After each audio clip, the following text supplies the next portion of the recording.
আসসালামু আলাইকুম। কেউ কেউ বলছেন যে ডক্টর ইউনূস সাহেবের মাথায় কাঁঠাল রেখে সেই কাঁঠালটা ভেঙে খাওয়ারই ইচ্ছা আপনার এই জাতীয় নাগরিক পার্টির অন্যতম যিনি একজন সমন্বয়ক আছেন হাসনাত। আবার কেউ কেউ বলছেন পুরো দলটাই তারা কি বলা হয় যে ডক্টর ইউনূসের মাথায় লবণ রেখে তারা আরামসে বড়ই খাইতে চায়। এখন কেন? প্রশ্ন হচ্ছে আওয়ামী লীগকে নিষিদ্ধ করা এ ব্যাপারে সরকারের ভূমিকা সম্পর্কে ডক্টর ইউনূস একটা স্পষ্ট বার্তা দিয়েছেন যে অন্তর্বর্তী সরকারের কোনো রকম পরিকল্পনা নেই আওয়ামী লীগকে নিষিদ্ধ করার। এরপরে আমরা দেখলাম যে বিষয়টা নিয়ে হাসনাত আবদুল্লাহ একটা পোস্ট করলেন, নাহিদ ইসলাম ডক্টর ইউনূসের বক্তব্যের তীব্র নিন্দা জানালেন। আর এরপর এটা নিয়ে আলোচনা সমালোচনা হচ্ছে এবং নানান ধরনের আলটিমেটাম মার্কেটে আসছে। প্রশ্ন হচ্ছে আওয়ামী লীগকে নিষিদ্ধ করাটা সবচেয়ে বেশি জরুরি কার? জাতীয় নাগরিক পার্টির। ফরজ এর উপরে কোনো শব্দ নাই। কারণ কখনো বাংলাদেশ আওয়ামী লীগ রিটার্ন করলে সবচেয়ে বেশি সাফারার যে ক্যারেক্টারগুলো হবে এটা হচ্ছে জাতীয় নাগরিক পার্টি, এদের সমন্বয়করা। বিএনপি যা ক্ষতি হওয়ার গত 17 বছর হয়েছে, জামাতের যা হবার হয়েছে, ডক্টর ইউনূসের টাকা পয়সার ইস্যু আছে যেটা অনেকাংশে সঠিক আবার অনেকাংশে সঠিক না, এটা আলাদা। কিন্তু জাতীয় নাগরিক পার্টির যারা সমন্বয়করা আছে, যারা ছাত্রলীগের মধ্যে অনুপ্রবেশ করে পরবর্তী সময় তারা জুলাই আন্দোলনে তারা তাদের আরেকটা অবস্থান নিলেন, এরপর সরকার পতন হলো। সর্বোচ্চ লেভেলে তাদের যে চাওয়া আওয়ামী লীগকে নিষিদ্ধ করতে হবে। তবে অধিকাংশ জনগণের একটা চাওয়া যেটা বা সরকারও মনে করছেন যে আওয়ামী লীগের মধ্যে যারা অপরাধী, যারা হত্যা গুম মানে বিভিন্ন অপরাধে জড়িত, এদের বিচার হওয়া জরুরি। বিএনপি এটাও মনে করে, বাট জাতীয় নাগরিক পার্টি মনে করে না, আওয়ামী লীগের নাম নিশানা রাখা যাবে না। কেন? কারণ জানে যে আওয়ামী লীগ যদি কখনো ফিরে আসে খেলাটা কি হবে। আচ্ছা, এখন আমরা যদি একটু পেছনে ফিরে তাকাই যে গত 8ই আগস্টের পর হাসনাত আবদুল্লাহ এবং সার্জিস আলম দুইজনে আওয়ামী লীগ নিষিদ্ধের জন্য একটা রিট করছিলেন। রিটটা করার পরে হঠাৎ করে ঠিক 24 ঘন্টার মাথায় তারা সেই রিটটা তুলে নিছে। ছাত্রদলের একজন নেতার দাবি যে এই যে রিটটা তারা তুলে নিল কেন? আপনারা তো চান আওয়ামী লীগকে নিষিদ্ধ করবেন, তো আপনারা আদালতে যান। Why doctor Yunus? ডক্টর ইউনূসের মাধ্যমে করলে তাদের উপর অনেক ধরনের দোষ ত্রুটি কাটা যাবে। যেমন গতকালকেও হাসনাত আবদুল্লাহ ডক্টর ইউনূসকে বলছেন আপনার কাছে আহ্বান করবা আওয়ামী লীগের রেজিস্ট্রেশন দ্রুত সময়ের মধ্যে আপনাদেরকে বাতিল করতে হবে। প্রশ্ন হচ্ছে নির্বাহী আদেশে বাতিল করা যায় কিনা? যায়। তবে রাইট নাও সংবিধান অনুযায়ী এই নির্বাহী আদেশ দেওয়ার মতন ক্ষমতা ডক্টর মোহাম্মদ ইউনূসের আছে কিনা এটা একটা আইনি জটিল প্রক্রিয়ার বিষয়।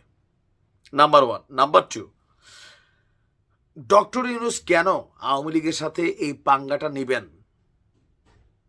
এটা একটা ইস্যু। পার্সোনাল, সবাই সবার ইস্যুটা বোঝে। জাতীয় স্বার্থ এক জিনিস, ব্যক্তি স্বার্থ আরেক জিনিস। ডক্টর মোহাম্মদ ইউনূস আওয়ামী লীগকে পছন্দ করেন না, এটা খুবই বাস্তব। কারণ আওয়ামী লীগ সরকার ক্ষমতায় থাকার সময় ওনাকে যথেষ্ট অপমানিত করেছে, লাঞ্ছিত করেছে, টেকনিক্যালি খোদ শেখ হাসিনাও করেছেন। এগুলো ওনার মনের মধ্যে ঝাল আছে, সেটা আরেকটা। বাট আওয়ামী লীগকে নিষিদ্ধ ইস্যু এইটা আরেকটা। কারণ শেখ হাসিনা মানে আওয়ামী লীগ না। প্রকৃতভাবে একটা দলের গঠনতন্ত্র অনুযায়ী শেখ হাসিনা দলটার সভাপতি। যুগে যুগে দল পরিবর্তন হয়েছে, নেতৃত্বের পরিবর্তন আসবে, সরকার ওইভাবে ভাবছে। কিন্তু হাসনাত আবদুল্লাহদের বক্তব্য টোটাল দলটাকে নিষিদ্ধ করতে হবে এবং কি দ্রুততম সময়ের মধ্যে আপনাদেরকে বাতিল করতে হবে। তো তোমরা কেন এটা নিয়ে প্রসিডিং করছো না আইন আদালতে?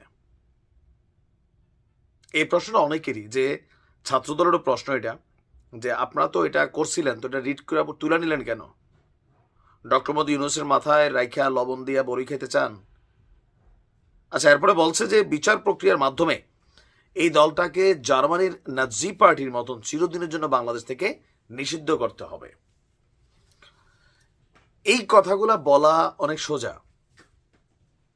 কিন্তু বাস্তবায়নকারী যে দলটা বা যে টিমটা, যে বিচারক বা জনগণ, এখানে অনেক কিছু কিন্তু ইস্যু আছে। যেমন ধরেন জামাতকে আওয়ামী লীগ নিষিদ্ধ করে গেছিল না, নির্বাহী আদেশে করছে।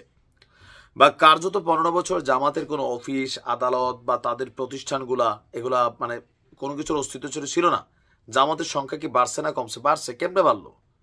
কারণ জনগণ জামাতকে পছন্দ করছে। আওয়ামী লীগের মধ্যে একটা বিশাল জনগোষ্ঠী আছে। আপনি কি এই গোষ্ঠীরে কি বলবেন? মানে আপনি কি গণতান্ত্রিক ভাষায় বলবেন যে আপনারা ভোট দিতে হবে না? জনগণ হিসাবে আপনি হাসনাতের যতটুকু অধিকার, প্রত্যেকটা মানুষের ততটুকু অধিকার গণতন্ত্রের প্রক্রিয়ায়। আওয়ামী লীগের মধ্যে যারা অপরাধ করছে তাদের বিচার হওয়া জরুরি। যারা অন্যায় করছে, জুলুম করছে, তাদের বিচার হওয়া যৌক্তিক। কিন্তু যারা নিরপরাধ আছেন, যারা ভালো মানুষ আছেন, তো দলটাকে লিড করতে পারেন, অথবা তার জায়গা থেকে সে নির্বাচনে আসতে পারে, অথবা সামহাও সে তার অবস্থান প্রকাশ করতে পারে, তো ওই মানুষটার অধিকার কায়রা নেওয়ার এই সুযোগটা কি আপনি পাচ্ছেন? বা এটা কি গণতন্ত্রকে ফেস করে? অনেকে বলবেন এতদিন কইছিলেন, আমরা ততদিনও বলছি। আমরা যখন থেকে বলি, বিশেষ করে অনলাইনে গত 5 বছর, তখন আপনারা ছাত্রলীগের পতাকা তলে চাটছেন, খাইছেন, জায়গা মতো পৌঁছাইছেন। আমরা কিন্তু এগুলো বইলেই বিপদে আছি। আমরা বলি, আমাদের কাজ বলা, যতটুকু পারি। ডক্টর মোহাম্মদ ইউনূসকে ব্যবহার করে যে কাজটা করার চিন্তা কিছু রাজনৈতিক দলেরও আছে, যেমন ধরেন জামাতের আছে। কেন? জামাতের আওয়ামী লীগ খায়াই ফেলছিল, সো জামাত দল হিসেবে এটা প্রতিশোধ চাইবেই। এবি পার্টির ফুয়াদ, হ্যাঁ, উনিও চাইবেই, উনিও তো জামাতি সাবেক।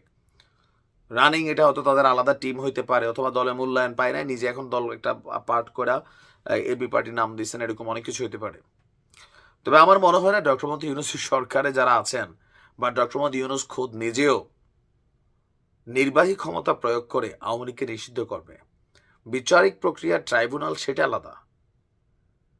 দল হিসেবে আওয়ামী লীগের বিচার হবে কিনা, দল, এইটা একটা কোটি টাকার প্রশ্ন।